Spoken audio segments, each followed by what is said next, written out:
Good morning दोस्तों। जैसे कि आपको पता है ऑब्जेक्ट एक फंक्शन आर्गुमेंट आज का हमारा टॉपिक है। तो उससे पहले आपको पता होना चाहिए कि ऑब्जेक्ट क्या होता है। ठीक है। एंड ऑब्जेक्ट के साथ साथ आपको फंक्शन के बारे में भी नॉलेज होना चाहिए। जैसे ऑब्जेक्ट क्या होता है बेसिकली थोड़ा सा बता देता हूँ आपको। जैसे हम वेरिएबल क्रिएट करते थे स्ट्रक्चर में। ठीक है। वेरिएबल क्रिएट करते थे उसके बाद क्या होता था, पर्टिकुलर उस वेरिएबल के लिए एक मेमोरी प्रोवाइड हो जाता था हमको। सेम वहां पे हम उसको क्या बोलते थे, वेरिएबल बोलते थे। लेकिन हम यहाँ पे ऑब्जेक्ट बोलते हैं। ठीक है। अगर ऑब्जेक्ट वेरिएबल के थ्रू हम क्या कर सकते थे, वैल्यू पास करवाते थे। ठीक है। अब उसी को नाम बदल के हम इस देखिए समझने के लिए बता रहा हूँ कि हम ऑब्जेक्ट का नाम बस वेरिएबल था, उसमें हम इसमें ऑब्जेक्ट के थ्रू हम जो है फंक्शन में वैल्यू पास करवाएंगे। ठीक है। Particular object as argument. ठीक है। Object as function argument. ठीक है। तो कैसे हम करवाएंगे वो देखते हैं। और हाँ, उसके पहले आपको फंक्शन के बारे में पता होना चाहिए। जैसे आपको टेक समथिंग, रिटर्न समथिंग, इसका मतलब क्या समझते हैं।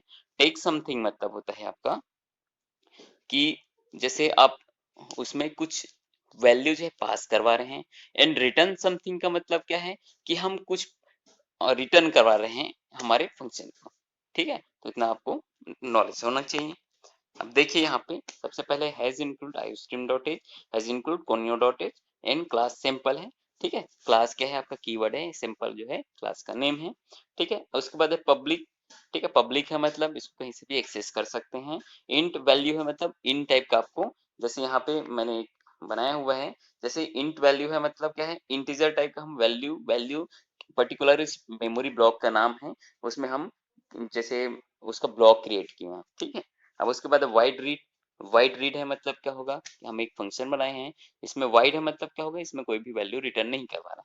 ठीक है। सी आउट इंटर द वैल्यू। ठीक है। सी इन वैल्यू, अब यहाँ पे कोई ना कोई वैल्यू इंसर्ट कराएंगे। जैसे यहाँ पे हमने देखा कि 10 इंसर्ट कर रहे हैं। ठीक है। तो वैल्यू में क्या जाएगा आपका 10। तो इस टाइप का जो है, जैसे ये दो p and t memory blocks दिख रहे हैं। ठीक है। तो दोनों क्या है, एक ऑब्जेक्ट की तरह काम कर रहे हैं। फर्स्ट में मान लो जैसे पी ऑब्जेक्ट लिए हैं।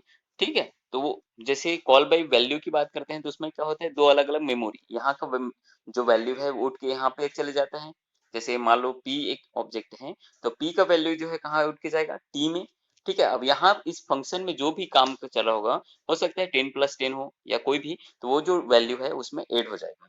ठीक है। जैसे यहाँ पे देखिए फर्स्ट में कॉल हुआ है पी डॉट रीड, है ना, तो रीड हुआ तो वैल्यू का उसमें पर्टिकुलर आ जाएगा। उसके बाद जैसे पी डॉट डिस्प्ले है, तो पी डॉट डिस्प्ले के पहले मैंने पी डॉट टूडे पी, तो यहाँ पे क्या है इस टाइप का, तो ऐसे हमारा रहेगा। ठीक है। अब देखिए सबसे पहले क्या था, वाइड रीड, हमने रीड नाम का फंक्शन बनाया। ठीक है। अब उस फंक्शन में हम चाहते हैं कि इंटर द वैल्यू, ये हमारे पास पहले से है। अब उसके बाद है सी इन, है ना, जो मेमोरी क्रिएट होगा उसमें हम क्या करेंगे, सी इन करेंगे। ठीक है। जैसे यहाँ पे जैसे हमने वेरिएबल इंट वैल्यू लिखा है, तो इस टाइप का जो है हमारा मेमोरी में ब्लॉक क्रिएट होगा। जैसे वैल्यू है, वैल्यू के अंदर में एक स्पेस बनेगा। ठीक है। अब उसके बाद देखिए वैल्यू, अब इतना समझ में आया। अब इसके बाद है फिर सेकंड हमने एक बनाया हुआ है फंक्शन। ठीक है। मेंबर फंक्शन वाइड डिस्प्ले, तो डिस्प्ले नाम का हमने फंक्शन बनाया। ठीक है। अब इसमें क्या करवाए हैं, जो वैल्यू यहाँ पे इंसर्ट करवाए हैं उसको हम देखना चाहते हैं कि ये कौन सा वैल्यू जो है इंसर्ट करवाए हैं। उसके लिए तो सी आउट वैल्यू इज वैल्यू। ठीक है। अब जैसे हम मान लो यहाँ पे 10 इंसर्ट करवाएंगे तो हमें क्या दिखाई देगा, 10 जो है दिखाई देगा। ठीक है। पर्टिकुलर इस फंक्शन को कॉल करने पे। अब देखते हैं नेक्स्ट। अब देखिए थोड़ा सा इस साइड देखिए, वाइड मेन है, c l r s c r simple, है ना, पी और एक्स जो है क्या है हमारा ऑब्जेक्ट है। ठीक है। अब उसमें क्या करवा रहे हैं, पी डॉट रीड, मतलब सबसे पहले हमें रीड फंक्शन को क्या कर रहे हैं, कॉल कर रहे हैं डॉट ऑपरेटर के थ्रू। ठीक है। अब यहाँ पे देखिए enter the value and value, अब मान लो आपने इसमें 10 इंसर्ट करवा दिया। ठीक है। 10 इंसर्ट करवाने के बाद अब फिर देखिए हमने दो ऑब्जेक्ट लिया हुआ है। ठीक है। अब देखिए ये इसमें तो अपने 10 इंसर्ट करवा दिया, then second object x equal to p dot today p. अब देखिए थर्ड हमने मेंबर फंक्शन लिया हुआ है सैंपल टुडे सैंपल टी। तो इसमें ये जो है किस टाइप का फंक्शन दिख रहा है आपको। ठीक है। तो सब आपने फंक्शन जब पढ़े होंगे तो वहाँ पे पढ़े होंगे टेक समथिंग रिटर्न समथिंग का। है ना। तो टेक समथिंग कैसे लिखते थे हम लोग, उसका पहले इंट लिखते थे, इंट, जैसे हम लोग मेन लिखते हैं ना, इंट मेन, तो इंट मेन लिखते हैं, उसमें क्या रहता है कि हम उसमें कोई वैल्यू जो है रिटर्न करवाते हैं, ठीक है। सेम यहाँ पे सिंपल नाम का एक हमने पहले ही बना दिया हुआ है डेटा टाइप, ठीक है। तो एक सिंपल है, फिर टुडे है, ये रिटर्न टाइप हो गया सिंपल, ठीक है। टुडे आपका फंक्शन का नेम, एंड आर्ग्यूमेंट पास करवा रहे हैं, उसके लिए हमने सिंपल टी लिखा। जैसे इंट ए लिखते थे, इंट एक्स लिखते थे, पास करवाते थे तो यहाँ के वैल्यू एक्सेस करने के लिए, तो सेम हमने यहाँ पे क्या लिखा है, सिंपल टी, ठीक है। अब देखिए यहाँ से हमने जैसी x equal to p dot today p ये लिखे, मतलब क्या होगा, पी डॉट टूडे पी का जो वैल्यू है वो पास होगा यहाँ पे, टी सिंपल टी की जगह में क्या आ जाएगा, मान लो यहाँ पे 10 दिए हो तो 10 आ जाएगा, 10 आने के बाद सिंपल टुडे, ठीक है, 10 आएगा, t dot value equal to t dot value plus 10, मान लो आपने 10 डाला होगा तो 10 प्लस 10 क्या हो जाएगा, 20। अब जहाँ ये टी का वैल्यू क्या हो जाएगा यहाँ पे 20, अब 20 रिटर्न कर देगा, ठीक है। रिटर्न करेगा तो वापस उसको हम किस में एक्सेस करवा रहे हैं, एक्स में, ठीक है, उसको क्या करवा रहे हैं, एक्स में रिटर्न करेगा। अब देखिए पी डॉट डिस्प्ले, ठीक है, पी डॉट डिस्प्ले है, तो अब जो हमने पी डॉट रीड किए थे, ठीक है, अब उसमें वैल्यू इंसर्ट करवाए थे, है ना। अब यहाँ पे क्या करवा रहे हैं, पी डॉट डिस्प्ले, तो पी डॉट डिस्प्ले नाम के हम वाइड डिस्प्ले, ठीक है। अब यहाँ पे आएगा वैल्यू इज वैल्यू, ठीक है। अब इसमें जो भी वैल्यू आएगा, ठीक है, यहाँ पे क्या था डिस्प्ले, ये जो रिटर्न एक्स से हुआ है ना, उसमें 20 आ गया है, तो सबसे पहले क्या आएगा, वैल्यू इज 10, ठीक है। अब देन एक्स डॉट डिस्प्ले, तो एक्स डॉट डिस्प्ले क्या होगा, एक्स में क्या वैल्यू आ गया आपका 20, ठीक है, तो यहाँ पे एक्स इज, फिर वापस जाएगा डिस्प्ले फंक्शन पे, और यहाँ पे क्या होगा, वैल्यू में आपका 20 आएगा, अगर मतलब श्योर है, अगर 10 डालते हो तो 10 प्लस 10 20 आएगा, ठीक है, और गेट सी एच, उसके बाद है हमारा प्रोग्राम कंप्लीट, ठीक है। अब देखते हैं इसका सिंपल सा कैसे बनेगा। सबसे पहले क्या था, हमने वैल्यू लिया, इंसर्ट करवाए, उसमें मान लो आपने 10 डाला, ठीक है, तो वहाँ पे मेमोरी ब्लॉक क्रिएट होगा, ठीक है। सबसे पहले पी के लिए, है ना, पी एक पर्टिकुलर ऑब्जेक्ट के लिए मेमोरी ब्लॉक क्रिएट हुआ।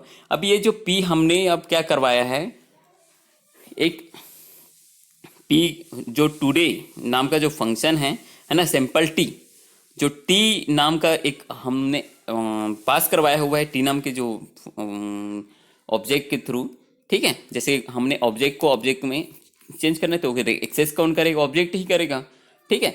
मतलब जिससे वेरिएबल को एक्सेस करवाते थे वेरिएबल ही रहता था, तो सेम यहाँ पे ऑब्जेक्ट है, ऑब्जेक्ट ही एक्सेस करेगा। तो जैसे यहाँ पे पी में 10 रहेगा, तो यहाँ पे अलग से टी नाम का अलग से आपका पर्टिकुलर एक मेमोरी ब्लॉक क्रिएट होगा, ठीक है। उस मेमोरी ब्लॉक में आपका 10 जाएगा, ठीक है। अब 10 जाएगा तो हमने जो टुडे नाम का जो फंक्शन बनाया हुआ था उसमें एक था 10, उसमें कोई भी वैल्यू है, अगर मान लो वैल्यू का इक्वल टू 10 है यहाँ पे, तो 10 प्लस 10 क्या हो जाएगा, उसमें 20 हो जाएगा, ठीक है। तो इस टाइप का आपका आंसर आएगा। अब देखिए इसको बोल सकते हैं कॉल बाय वैल्यू। हम यहाँ पे क्या करवा रहे हैं कि हम वैल्यू को पास करवा रहे हैं, ठीक है। वैल्यू को पास कर मतलब ऑब्जेक्ट एज ऑब्जेक्ट वैल्यू को पास करवा रहे हैं ऑब्जेक्ट का। जैसे मान लो पी ऑब्जेक्ट है, पी का वैल्यू को हमने पास करवाया, तो सेम जो सेकेंड टाइम है, एक तो होता है कॉल बाई वैल्यू, अब सेम कॉल बाई एड्रेस के थ्रू भी पास करवा सकते हो। जैसे यहाँ पे देखिए प्रोग्राम में सिंपल, देखिए सिंपल टुडे सिंपल टी है, अब यहाँ पे हम मान लो एड्रेस के थ्रू पास करवाएंगे तो एड्रेस ऑपरेटर यूज करेंगे, ठीक है। तो यहाँ पे सिंपल जो लिखा हुआ है एज इट इज रहेगा, सिंपल टी जो है टी के जस्ट सामने एड्रेस ऑपरेटर यूज कर सकते हैं, कॉल बाई एड्रेस का यूज करना है तो। अब यहाँ पे क्या होगा, अगर यहाँ पे पी जो है पी इक्वल टू 10 है, मान लो पी इक्वल टू 10 है, तो पर्टिकुलर अब इसमें क्या है, मेमोरी ब्लॉक 2 क्रिएट नहीं होंगे अगर एड्रेस ऑपरेटर यूज करें तो, क्योंकि सेम एड्रेस पे जाता है हमारे जो भी इंस्ट्रक्शन देंगे तो, ठीक है। तो सेम एड्रेस पे जाएगा तो पी, देखिए यहाँ पे पी है और एन टी है ना, जो पी का जो एड्रेस रहेगा वही एड्रेस जो है टी के लिए भी अप्लाई होगा। मान लो कॉल बाई एड्रेस का है तब, ठीक है, कॉल बाई वैल्यू है तो पर्टिकुलर पी का एड्रेस अलग रहेगा, टी का एड्रेस अलग रहेगा सबका, ठीक है। मतलब इसमें 2 मेमोरी ब्लॉक क्रिएट होगा कॉल बाई वैल्यू के through, and call by address में हम लोग सिर्फ एक ही एड्रेस पे हम दोनों ऑब्जेक्ट का काम कर सकते हैं, ठीक है। अब जैसे यहाँ पे एड्रेस ऑफ ऑपरेटर यूज करेंगे, ठीक है। सिंपल है एड्रेस ऑफ टी, ठीक है, कॉल बाय एड्रेस। तो अब इसमें क्या होगा, मान लो p इक्वल टू जो भी आया होगा 10, है ना, तो हम 10 को यहाँ पे क्या होगा, p का जो एड्रेस है, ठीक है, उसको पास करेंगे, ठीक है, p का एक्सेस करेंगे टुडे, फिर एड्रेस ऑफ t, मतलब क्या होगा, p का एड्रेस जो है यहाँ पे आएगा, या इसके थ्रू जो है डायरेक्ट जो है जो भी वैल्यू जहाँ पे रहेगा वो एड्रेस के थ्रू चेंज हो जाएगा। वो यहाँ पे चेंज करेंगे, कोई भी एक एड्रेस रहेगा, यहाँ पे दो वैल्यू है, सॉरी एक एड्रेस है उसका नाम दो हो गया, जैसे पी एन टी, जैसे इससे पहले मैं वीडियो में बताया था कि हम एक एड्रेस पे दो नाम अलग अलग रख सकते हैं, तो सेम यहाँ पे भी हो रहा है, ठीक है, कॉल बाय एड्रेस, लेकिन एक ही एड्रेस पे वो डिनोट करेगा, तो उसका एड्रेस बस पास होगा। यहाँ पे एड्रेस में चेंज करेंगे तो वहाँ जो पर्टिकुलर वैल्यू भी चेंज हो जाएगा। तो इस टाइप का आप कॉल बाय एड्रेस यूज कर सकते हो, ठीक है। अब देखिए कॉल बाय एड्रेस रहेगा तो क्या होगा, देखिए यहाँ पे पी एन टी है ना, दोनों का जो मेमोरी ब्लॉक जो क्रिएट होगा वो इस टाइप का होगा। देखिए वैल्यू 10, तो ये तो सिंपल सा और वेरिएबल वैल्यू के लिए रहेगा, लेकिन अब क्या होगा, उसमें हम लोग 10 और ऐड कर देंगे तो वैल्यू क्या हो जाएगा, 10 + 10 20 हो जाएगा वो टोटल, ठीक है। तो इस टाइप का जो है हम एक पर्टिकुलर हमारे ऑब्जेक्ट को फंक्शन के थ्रू हम लोग पास करवा सकते हैं। ये होता है हमारा call by, sorry, object as function argument, ठीक है, ठीक है, इतना ही था, ठीक है, बाय।